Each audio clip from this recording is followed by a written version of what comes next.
आणि याच्यावर चर्चा कोण करणार? कायदा सुव्यवस्था कशी जागेवर परत आणणार? हे मृत्यू कसे थांबवणार? ही दहशत कशी थांबवणार? याच्यावर सरकार कधी चर्चा करणार?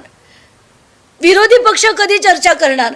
का हाच फालतूपणा आपण वर्षानुवर्ष महाराष्ट्रात बघत राहायचा? ते तरी एकदा सांगा आम्हाला.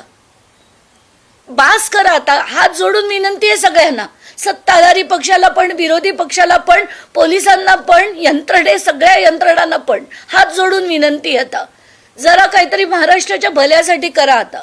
बस. आज आता जो पुन्हा एक मृत्यू झालाय त्याचे तर चित्र तीच आहेत, तशीच आहेत, संतोष देशमुखांसारखीच आहेत. रात्री 1:30 वाजता हे सगळं कळलंय. हलून निघालं होतं. विनंती आहे सगळं थांबवा आता. मुख्यमंत्र्यांनी आता तरी अधिवेशनात काहीतरी सांगावं.